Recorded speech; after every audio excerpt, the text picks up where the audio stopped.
So I'm an avid biohacker. I keep track of resting heart rates and heart rate variabilities and oxygen saturation levels and blood pressure, et cetera, et cetera, et cetera. And over the course of the past 4 weeks, my resting heart rate has gone up like 10 beats. My HRV has gone down substantially, and it's slowly mending itself. In other words, what's happening is my resting heart rate's going down and my heart rate variability is improving, which basically means that my daily readiness or my ability to actually do things physical is improving. And I can feel it. I feel better. Yeah, I'm not ready to cough up a lung. So today's session is just getting the feel. I'm thinking about things, nothing particular, but just work. I like to work. Work feels good. And by work, I mean, this season for me was shit. Blew my knee out in July, which was mid-season. Did the Timber Sports Series on 10 days post knee blowout. Hyped up on ibuprofen and, just adrenaline. And I competed the rest of the season, finished the season out, basically limping around quite a bit. Lost a lot of muscle mass on my legs and my hips. So I am in the process of trying to regain that. And it's ironic that my knee surgery happened about this little shortly after the time that I ended up getting pneumonia. So it's on two fronts, and so there's going to be a lot of relearning how to use my hips and legs in these movements because I was totally relying upon my experience all throughout the season. So ingrained habits. That's the reason why I didn't train. But anyway.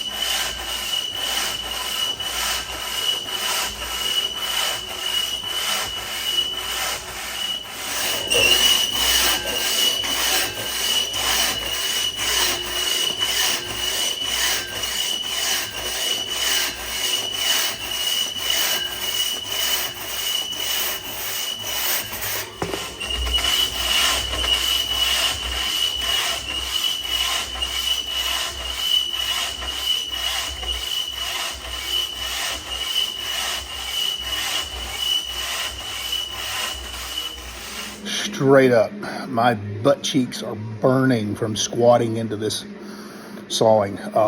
Again, I've been using nothing but upper body and torso all summer because of the damn knee, and being able to drive with my feet, whoa, major difference. At least it feels different. I don't know if it's really resulting in a substantial improvement in the cut, but when you can't only use half your body, it's got to do something. But anyway, it's all about what I like to refer to as block and rotate. It's just basically throwing or discus throwing. I'll cut stand blocks next because I'm working on the same thing, relearning how to use my damn legs.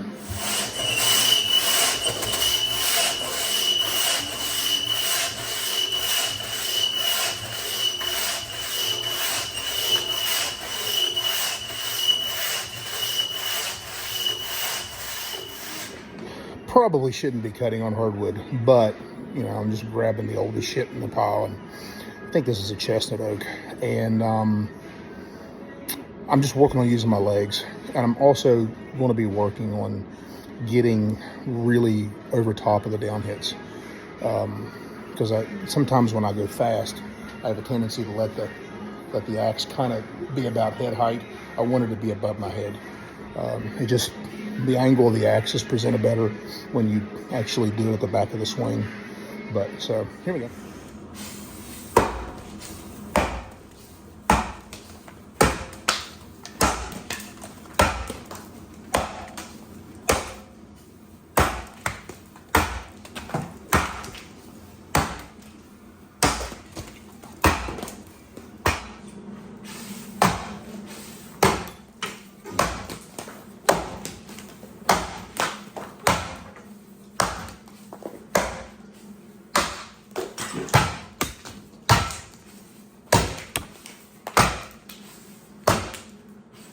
This one's a oak.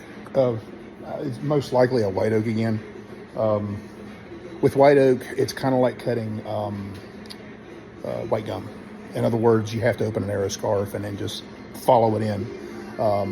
It's just the way you cut it. You're going to get the same amount of penetration, no matter if you hit it at 45 degrees or if you hit it at 15 degrees. And the chips will hang in your way.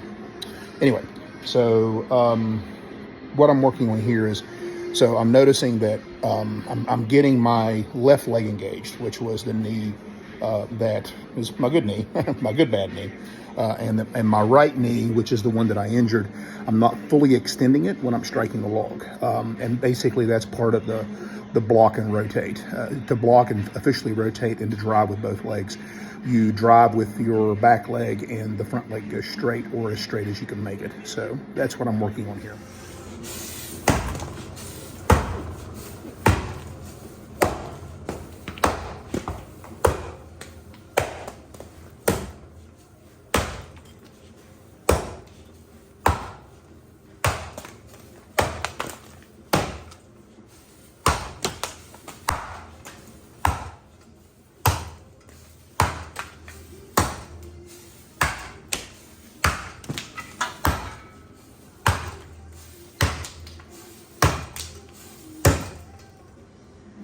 It's going to take some time to work this through.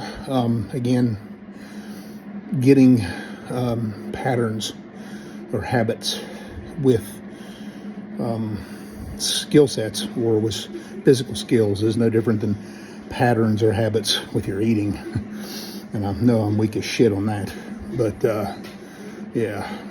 If I could just lock my mouth shut after 9 p.m., I would be golden. But unfortunately, yeah, vacuum cleaner turns on.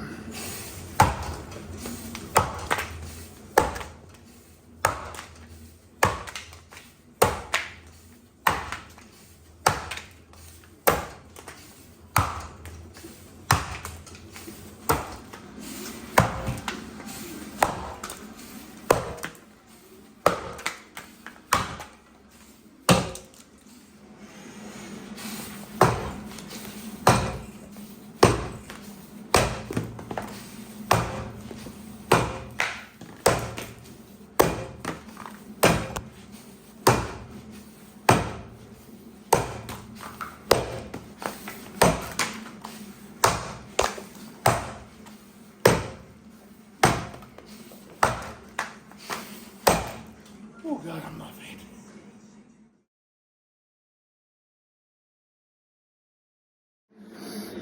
This past summer, the biggest issue that I had with my underhands was I was off balance. And when you're off balance, cutting underhands, your scarves get away from you. Luckily, I was able to maintain that, but the biggest problem that I had was freaking with my turns. I had no balance when I turned, so I missed all my turns this past summer. Even though I had a bunch of cuts that were personal records, I mean, which is shocking at this stage in my career. You know, cutting. I cut an 8-bait in 7 seconds, and I think I cut a foot aspen in 15. And so, I mean, it's like, come on. I mean, it's pretty good, honestly. But in any event, so right now, just mechanics.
firewood.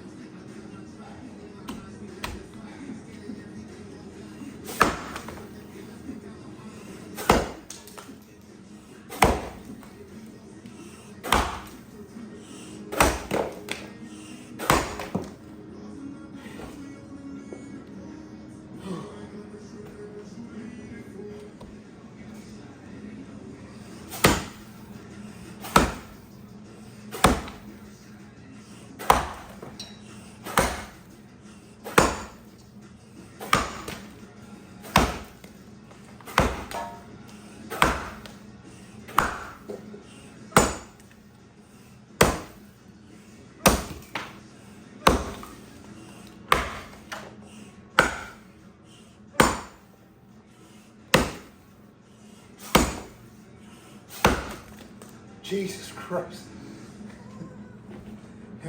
I'm going to beat my brains out on this thing for a little while. To hell with videoing it, because it's really, this is just me enjoying the process, because I can't go balls out on this. Frankly, I'm not fit enough. And secondly, it's shit wood. I mean, this is great firewood. Anyway, pretty sure I peeled this log like 3 or 4 years ago and left it sitting out. I think it was before that. I think it was when Trevor Beaudry was supposed to come up and train.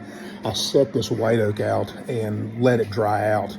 And then he never showed up, and I just threw it in a pile, and it's been sitting there peeled since he worked down at the Lumberjack Feud. So this is Trevor's log.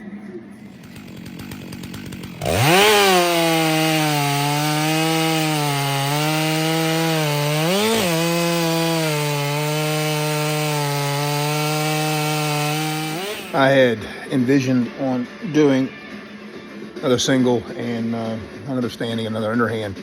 Body said, no, you're not. And so, yeah, recovery is shit. It's a combination of just being a fatty right now and still swollen from the prednisone. It'll probably take me 3 to 4 weeks to get rid of the weight that I've gained. Before I started this shit, I was 253. And I was 269 when I finished my 21st day of the prednisone. And yeah, 16 freaking pounds. I was 265 this morning, and I'm hoping I can lose a couple pounds a week. So it's going to take me a while to get rid of this. And so, yeah, so it's hard on the body.